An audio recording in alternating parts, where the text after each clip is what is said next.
Numwanya mwiza uko tuyaga ku majambo y'Imana muri kumwe na Jackson Nkeshimana muno mwanya mwiza w'ijambo ry'Imana.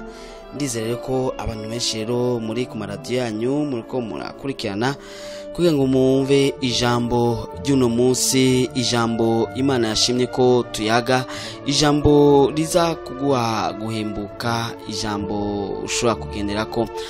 Reka dusome amajambo yanditse mu gitabo cya Zaburi, dusome amajambo yanditse mu gitabo cya Zaburi 27 ku murongo wa 13. Zaburi 27 ku murongo wa 13, Zaburi 27 ku murongo wa 13. Turasoma duti: mba narihebuye iyo nizera ko nzobonera ukugirira neza kuhoraho mu isi y'abakiriho. Ndasubiramo: mba narihebuye iyo ntizera ko nzobonera ukugira neza kuhoraho mu isi y'abakiriho. Ano majambo meza cyane yanditse mu gitabo cya Zaburi. Tukaba twizera rero ko abashoboye kuba batagira amabibiriya yabo bashoboye kumva. Ndasubiramo ni Zaburi 27:13 ati: mba narihebuye iyo ntizera ko nzobonera ukugira neza kuhoraho mu isi y'abakiriho. Reka ndakubwira ijambo tuza kuvugana ko ni ijambo rivuga riti: ntuzobigumamwo bugira buke. Guti amen. Ntuzobigumamwo bugira buke. Ntuzobigumamwo ibiki, ibigeragezo canke amageragezo. Hari gihe rero umuntu aba mu mageragezwa akibaza ko bizotegezwa kuguma ari uko, kandi agata ukwizera kumva umenga karabaye, nta handi nta kundi nta yindi nzira ishoboka kugira ngo umuntu ave hahandi yarari. Kenshi abana b'abantu barihebuzanya. Umuntu arashaka kukubwira akakubwira ati: koko ndakubwije ukuri ko izi ngorane nawe bizogenda gute utegezwa kuzozigumamo. Nawe urashaka kuvyumva kandi ukamva urabitahuye. Ndaguha akarorero. Tuvuge nk'ubu ukaba waramugaye canke waracitse ukuguru canke wamugaye mu buryo bundi, amaso, amaguru, amaboko. Wumva ko umengana ubuzima utegeza kuzokwamurimo, kandi urumva ko niko vyama, niko bizokwama kugeza aho uzorinda upfa. Ariko ndakubwiye ko utazobigumamwo kuko bugira buke. Ndibaza ijoro nta numwe rinezera. Kenshi abana abantu baragerageje no gushira amatara mu ijoro kugira ngo barabe ko ijoro ryohunga, mugabo ijoro ntishobora guhunga. Ijoro rarigumamo mugabo hakagira umwanya iryo joro rihera. Kandi naho gira ingufu zimeze gute, naho wihutisha iki, ijoro rya joro riguma ari rya rindi, y'amasaha aza kumara ijoro aguma ari yayandi. Sinzi ko wibuka igihe kumbure wigeze kugwara mu ijoro canke ugafatwa n'inda, canke umudamu wagafatwa n'inda, canke undi muntu uzi agafatwa n'inda mu ijoro. Iryo joro ubona umenga ryanse guca. Ijoro rirabaho ku bantu bose mugabo ntibaryakira kumwe. Hari umuntu ijoro ribaho mugabo akaguma mu gahwekere ntagire ikibazo kirekire cyane. Hari n'uwundi ijoro ribaho mugabo rikamutera ikibazo kinini cyane. Ijoro riba ryaje kuri bose mugabo ukasanga ntiringana cyo kimwe n'abandi bose. Ijoro rimara ya masaha yandi ku bantu bose, ariko wowe ubwawe ni wowe ufise ijoro uzi ingene riba rimeze n'ingene riba riremereye. Navuze ni umuntu aba ari kunda cyangwa umuntu aba agwaye mu ijoro arabona ko ijoro rikomeye cyane kandi ridahera. Ni nk'umuntu aba yaraye ku kazi canke arayizamu, abona umenga ijoro ntirihera mugabo wasinziriye rya joro ntamenye ingene ryaheze. Ariko ndakubwiye ko bugira buke rya joro ni ngombwa rihere, kandi utegezwa kugirirwa neza mu isi y'abakiriho. Hari gihe duca kenshi turiyumvira cyane ku byo mu ijuru nivyo, mugabo Imana izobanza kubiduhezagira hano ku isi. Uti Jack je ndagowe, maze imyaka 10, maze imyaka 5. Undi yambwiye ko yamaze imyaka 30 mu igeragezwa. Urashaka kumara imyaka 10, 20, 30 mu igeragezwa mugabo kumbure hasigaye umunsi umwe canke iminsi 2 kugira ngo ryageragezwa rihere. Nta joro ridaca. Bugira buce naho wona umenga biragoye, ico gihusi kigira gihere. Igihe abigisha bari kumwe na Yesu mu bwato nibumva ko bishoboka ko bova muri ubwo bwato, bumva ko umenga barapfuye kuko hamagaye Yesu bavuga ati turapfuye turashize. babona ko umenga ntibikunda kuva aho hantu, kuva muri ico kiyaga gifise imifundi imeze nkuko, bumva ko umenga ntibikunda ko byoshoboka ko bokivamo. Ariko Yesu yarazi ko bakivamo kandi yarazi ko biza kugenda neza. Iyo Yesu ababwira ati rindira rindira, bamuratuje bugira buce, kumure ntibari kumumva n'ingoga. Ibuka wa munsi wari mu bibazo kanaka, ibibazo warimo sindabize, ngoma ndaguha akarorero kenshi cyane canke naho ko bagake, ndaguha akarorero kerekana ingene Imana ishobora kugira neza, kandi kugirira neza itaravye ubwoko bwawe, itaravye uburebure bwawe, itaravye irangi yawe, itaravye ubuvyibuhe bwawe, itaravye ikintu na kimwe, ikugirira neza. Hariho abashinga naye batumuye bafise amashuri kukurusha, bize cyane, bafise imida, bafise imiduga, bafise ibizo, bakeneye kuronka ivyo wewe ufise mugabo. Mugabo guma widodomba misi yose ugumurira, ugumubona kumenga Imana yaraguhevye, ugumubona umenga Imana yaragutaye. Ntabwo yaguhevye kandi ntabwo yagutaye. Uri mu ijoro nivyo, iryo joro rirazwi kandi Imana igomba kwigendana nawe muri iryo joro nyene. Mugabo rigira rice, ntuzobigumamo ntibikunda. Naho kwikaza gose ntibikunda. Hari igihugu kimwe nagiyemo sanga muri ico gihugu abana baho ntibadubura. Murazi no mu Burundi mwana ayobewe arasubira mu mwaka. Mugabo muri ico gihugu ntibasubira mu mwaka. Abayobewe bose n'abamenye bose bunguruzwa mu wundi mwaka. Ugomba kumenya imyaka y'amavuka y'umuntu umubaza umwaka w'ishure yigamwe, kuko bose bungururizwa rimwe. Undi mugabo niwe yari aje ava mu kindi gihugu basubirishamo abana, yaravuye mu Burundi. Ageze muri ico gihugu umwana wiwe abona afise amanota makenya, acagenda kubwira umwigisha ati mungeragereze uko mushobora gose kugira ngo umwana asubiremwo. Umwana biranka, umwigisha aravuga nti ntibikunda. Wa mupapa acagenda ku mudirecteur agenda kumuha igiturire kugira ngo umwana asubiremwo, biranka, bamubwira ati ntibikundi no ntibibaho. Hari igihe ushobora kuba ugomba ko utanga igiturire kugira ngo usubire mu mwaka, kugira ngo usubiremo, ntibikunda bugira buce. Naho gerageza gose kugira ngo iryo joro urigumemo, ntibikunda. Imana igomba ikugirire neza, naho byanse kuri naka, naho wari waciye hana biranka, uhora hagira byikorere wenyene. Naho naka wari wamubwiye aranka, naho kintu wa wundi, hari igihe usanga wizera abantu ukabona umenga umwana w'umuntu kanaka arashobora guhaguruka kandi ashobora kukuvugira, kandi koko ukabona umenga birashoboka. Urashobora kuba ufise probleme cyangwa ingorane y'amafaranga 1000, ukabuzi ko naka agendana 100 mu mufuko 200, ukavuga ati ikibazo cy'amafaranga 1000 ni ngorane ntonya, ndashobora kubwira naka kikaba kikemutse. Ugasanga wa wundi naka uwo munsi no munsi baraye babimwiba, uwo munsi niwo munsi isoko yarayituhiye, ibintu byiwe byose niho byari biri. Uwo munsi ni umunsi amahera yose yaraje kuri banke, kandi carnet de chèque yibagiye aho yayishize. Uwo munsi niho yaraye yashize amafaranga yiwe yose muri compte bloqué. Uwo munsi rikaba ijoro. Hari igihe ubona kumenga bihava bigenda neza, mugabo kubona umenga ribaye ijoro.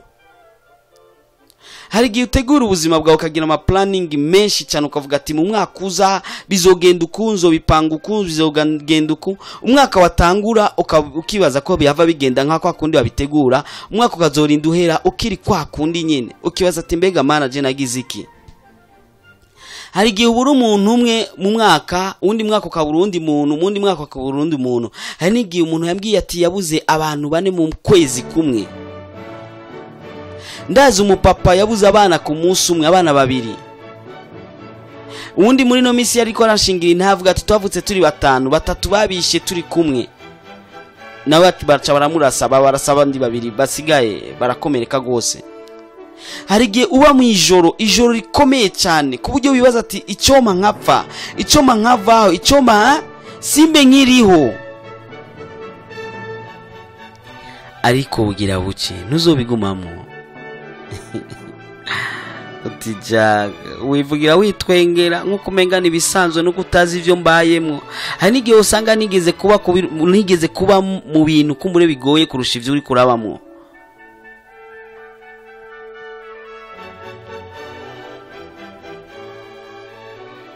Hari umuntu usanga aba mu nyishu akibaza ngo ni magerageza.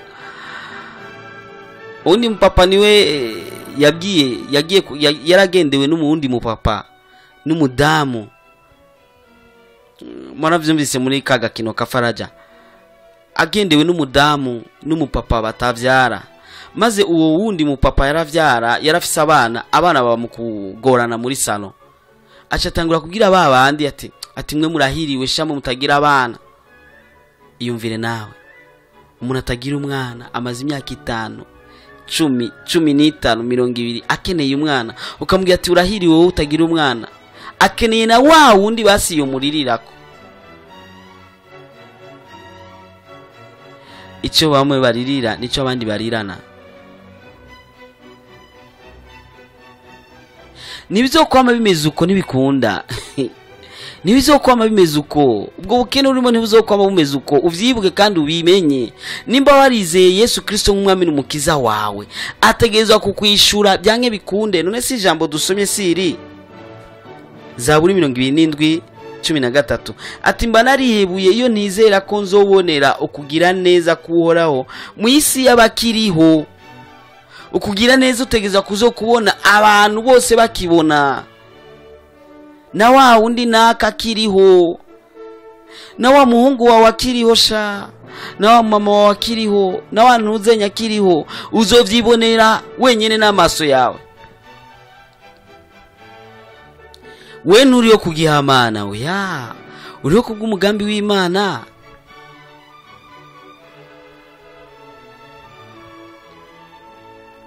Abisirayeli babaye mu buja muri Egiputa umwaka umurahera, imyaka 2 irahera, 10 irahera, 20, 100 kugeza 430. Uravyiyumvira nk'ivyo?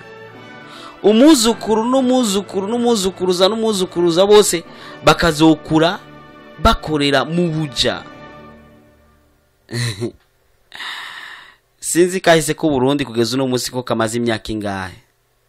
Iyumvire nawe, kuri sogokuruza na sogokuruza bakaba bari mu buja, mugabo hakagera uwundi munsi bugaca. Nibizokwama bimeze uko ya, nuzokwama muri ivyo. Ico ngira ndakikwibutse, warukize imbwa waracibagiye. Vyatumye udendebukirwa, vyatumye ufata imigambi yo kutaja gusenga. Mbe nuno munsi wari wafashe umugambi mubi, urabizi, hindura, kuko Imana igomba kukugirira neza. Aho vyakabereye ni kera. N'umunsi wawe nawe, umunsi w'amashimwe, tangura gutegura ivyo uzokoresha mu buryo bw'amashimwe.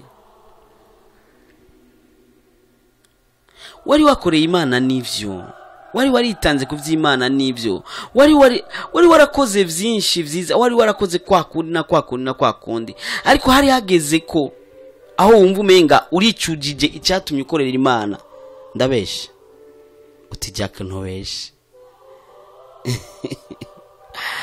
Ingi ndagwakarero, waritanze cyane ku rusengero, maze mu misi mike ugirana ingorane n'abantu ko muri kanaka ku rusengero, utangura kwiyumvira nko kumenga y'amafaranga watanze wayatangiye umwana w'umuntu. Ati yo menya ajya amafaranga nari kuyakoresha ikineke, nari kuyubaka mu inzu yanje, nari kuyaguramo ikirato, nari nshoboye kugira ikineke. Akana karero ndaguhaye, ni wicuze kuco wakoreye Imana kubera ibibazo uciyemwo, kuko nayo igiye kugushumbusha kandi igiye kugira neza.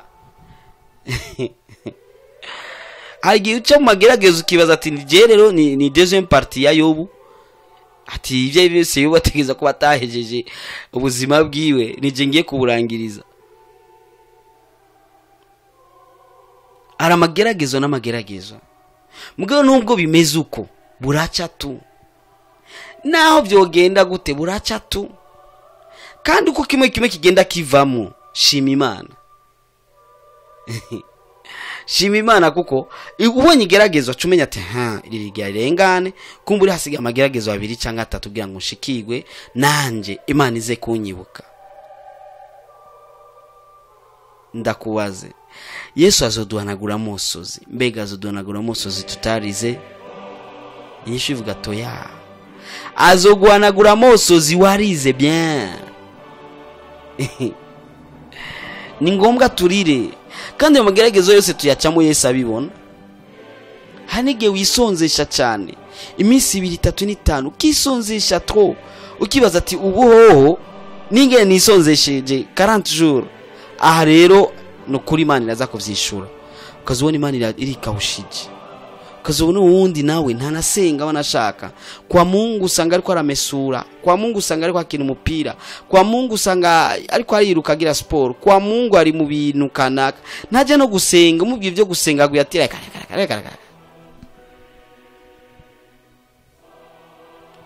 ukazubona niwe yishuwe cya kindi wari kurasaba wararushe ikirato cyarapinze agakinga karatobotse niko wagira ko kujya kuvuga ubutumwa mugabo wasaba Imana iguha umuduga ukazubona umubanyi wawe wawundi yikundira abagore canke yikundira abagabo ukazubona rusikiduga ciza aza gukorera mu ivyaha ukavuga ati ya Mana ni wewe bimeze gute reka rindira gihe cyawe nta nikiragera ugira buce urakeneye akana urarira uti Mana nokuri urashaka umwana nayo bameze gute jewe mumaje no mwakira ukazubona uwundi mukumbure naka ataramukeneye umuyigeme yibereye ku ishuri ukazubona twayinda kakana avyagiye kugata mu ishamba canke mu ruzi canke mu toilette uvuga ati Mana niko bigenza gute sinzi ibiharuro byawe ingene bimeze ibiharuro vy'Imana bitandukanye ibiharuro by'abana b'abantu mugo ndakubwiye ko bugira buce rero nibizokwama bimeze uko ntuzokwamuko kandi ntuzopfumeza uko oya kumbura umuyige mu mazi imyaka 50 utararonka mubakana uvuga ati je karabaye ndapfuye nibikunda kuzopfumeza uko uti Jack none napfa naho ni wapfuzo zombwira ati Jack warambeshe ndakubwije ukuri ko ibintu bitegeza guhinduka ntibizokoma bimeze uko igihe wabayemo uba muri ivyo bibazo ni kirekire kurusha igihe gisigaye uzubaze abisirayeli nuko towabonye babandi bari bavuye muri Egiputa cagihe igihe bagira bashike mu gihugu c'isezerano niho ingwano zabaye nyinshi cyane zabaye nyinshi gose ku buryo hagira n'igihe hapfa abasoda abasirikare benshi cyane muri buki gihe Akani akora icyaha abasirikare b'Abisirayeli bapfuye babaye benshi cyane kandi bari bageze aho bashika aho bagira bagere hari igihe ubona inyishu igira igere hakaza amageragezwa menshi cyane warutonge kubona gacho mugabo amageragezwa akaba menshi wararize ukeneye umutahe urarira ukeneye umutahe uzibona umuntu aragukopesheje ibihumbi ijana ati yo ndaronsa gacho inzu warurimo ukacuyivamo ukaja gupanga inzu ya menshi ya 5 warubaye kumbure mu nzu ya gusa kumbure bari baguhaye akajyango kamwe canke ndazi kuvuga ati ubu rero Imana igira ikora igitangaza warangura ubishize mu isoko uwo munsi nyene isoko ikarari hiyi kimvye ati mbega none kace njehe mbega nakoze icyanya bakibereye Imana si icyaha wakoze ni ijoro gusa risanzwe kandi wasenga Imana ikaguha byinshi kandi ikaguha byinshi by'abandi wowe ibyawe ukabura na kimwe ushobora kuronka mugo ntuzobigumamwo oya bitegeza kuzohinduka kutavyumva utegeza kubitahura bitegeza kuzohinduka ntibizokoma bimeze uko iki ni gihe cyawe uyu ni umwaka wawe ni umwaka wo guhonyura mu masezerano yawe ni umwaka wo kwegera Imana ukabana nayo igihe cyawe ni iki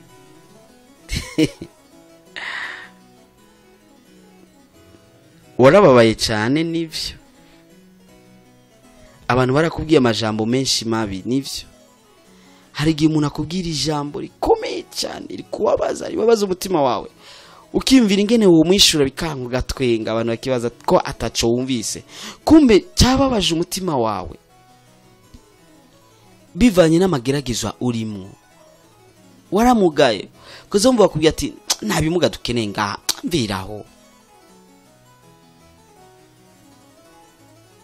Wajya gusaba umugeni bakamukwima ngo nuko ufise amafaranga make, cyangwa nuko berutize, cyangwa nuko berutize amashura ya naya. Nibyo kwama bimeze uko. Ubu basigaye biga bakuze. Utegeza kuvyikuramo kandi ubisezerere kandi uvyibagire kuzokwa mu mezi uko nibikunda. Uko ubone wese aragusuzugura, ugasuzugurwa mbere n'umuntu atakuzi. Urabona umuntu asuzugurwa n'umuntu atamuzi, umuntu atakuzi muhuriye muri bisi akagusuzugura, umuntu uri muri isoko akagusuzugura, umuntu muhuriye kwishaka akagusuzugura, ukiyumvira ati mbega none ciwe cyane byose je hari ikintu nobana nakoshereje Imana. Wasuzuma ugasanga wapi, ukihana ugasubira, ukihana wa musi wigeze kwinjira mu rusengero wambaye amashesheti atobotse, ukibuka wa musi winjiye mu rusengero wambaye ishati itamesuye, ukarira ukabona umenga wagize umenga ukeneye kwihana ubundi bushasha, ukihana ugasubira, ukihana ugasubira, ukihanura ukihana kandi ukarondera inyishu kabura. Mugabo ndakubwije ukuri ko udategeza kuzokwa muri ivyo. Hari umunsi wawe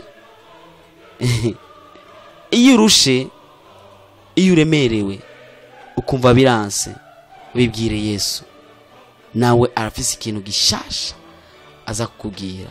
Reka tumvize no muririmbyi gatonya, n'umuririmbyi wani wacu Bobo Kijege, maze mukanya tuce dusenga.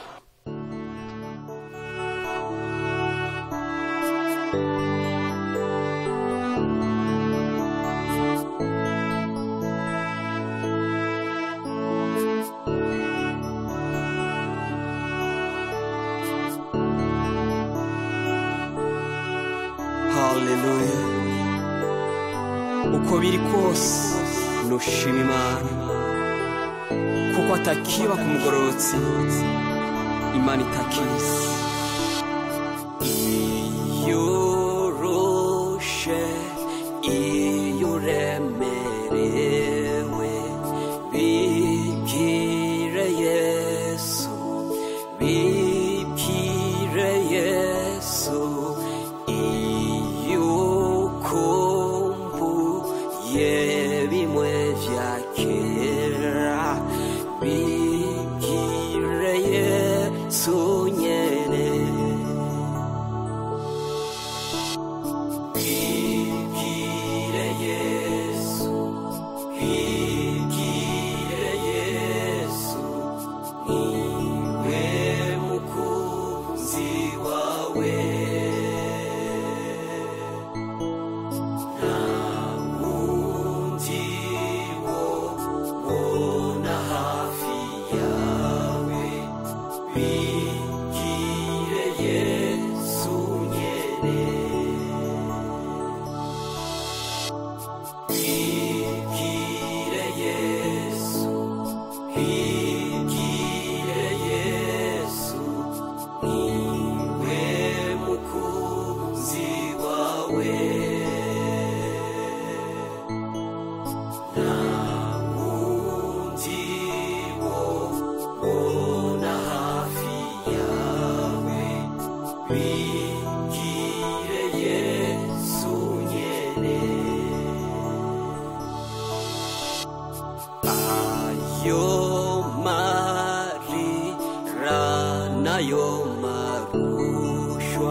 Wari wanyegeje, bibwire Yesu nyene.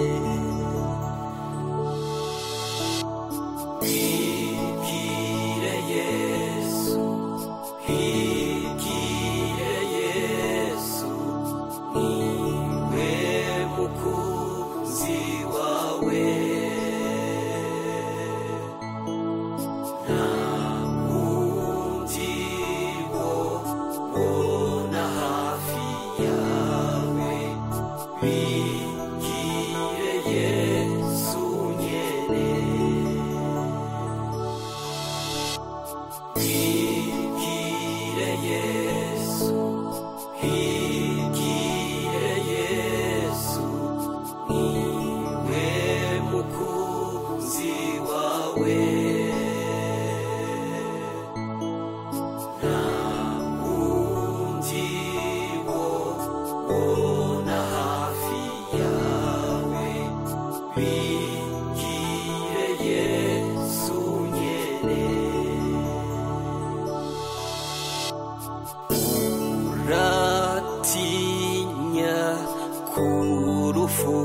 furuzoza bibwire Yesu bibwire Yesu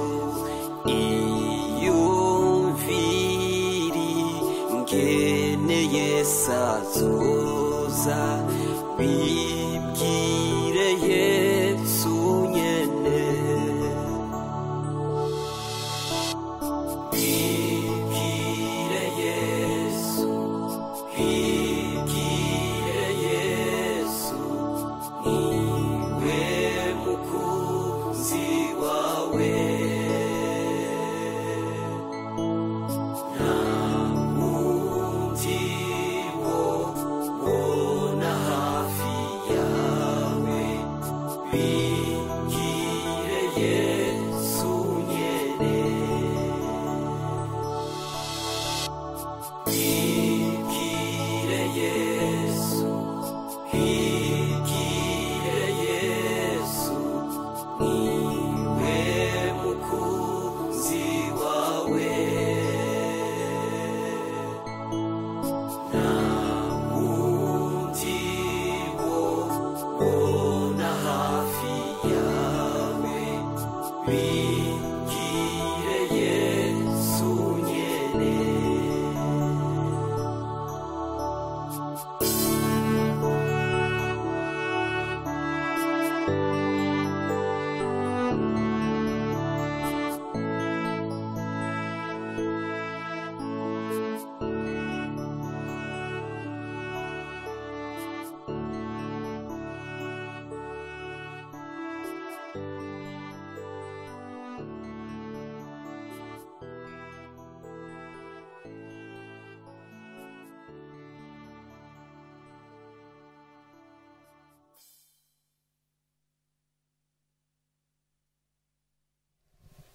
uyu mwanya rero ngomba ko tubana nawe mu mwanya w'amasengesho kumbure wari umaze kuruha wari umaze kudendebukirwa utabona iyo uva n'iyo uja ngira ndagusengere Imana ikugirire neza iryo joro urivemo uriheze nta joro ridaca bugira buke kuri wewe nibyo kwama bimeze uko oya bitegezwa guhinduka mwami Yesu mwami ugororotse data udukunda data utwitwararitse ndakweretse uno mwene data ibibazo yaciyemwo ni byinshi ijoro arimwo umenga abona umenganiriza itanya nabone yaserukira nabone yavuye nabone yari kwaraja agomba kumugirira neza agomba kumukura hahandi abona ko umenga ari mu manga abona umenga ari mu kinogo kirekire nabone iyo ari kwaraja abona umenga imbere hari kiyaga gusa abona umenga imbere hari umusozi gusa nabona kazoza kiwe nabona ejo bizogenda gute ariko yimvira ivyuno munsi akabona umenga byarengeje ayimvira ivyejo akabona umenga birakomeye cyane gose Yesu Kristo ndagusavye ko umugira neza umuha ivyizigiro kandi umugire neza umukure muri iryo joro nta joro ridaca harageze ko iryo joro arivamwo ni ijoro kumbure ryabaye rirerire ni ijoro kumbure ryabaye iriteye ubwoba kuri we nijoro ryatumye abantu kumbure bamuvako nijoro ryatumye kumbure n'abagenzi bamuvako nijoro ryatumye mbere n'inshuti n'abagenzi bamuvako Yesu Kristo ndagusavye ko umugirira neza uno munsi w'umunsi wiwe gitangaza uno munsi w'umunsi wo kwinjira amasezerano yiwe uno munsi w'umunsi wiwe wo kugirirwa neza uno munsi w'umunsi wiwe wa deliverance uno munsi w'umunsi wiwe wo kuva muri ya madaimoni uno munsi w'umunsi wiwe wo kuva muri vya bindi byose byari bitameze neza mugirire neza Kristo ndizeye kuza kugira neza ni mu izina ryawe Yesu Kristo umwami n'umucunguzi amen ufise ikibazo urashaka kuntelefona cyangwa kanyandikira kuri 79 57 14 29 cyangwa 75 57 14 29 cyangwa 76 57 14 29 wari kumwe na Jackson Nkeshimana.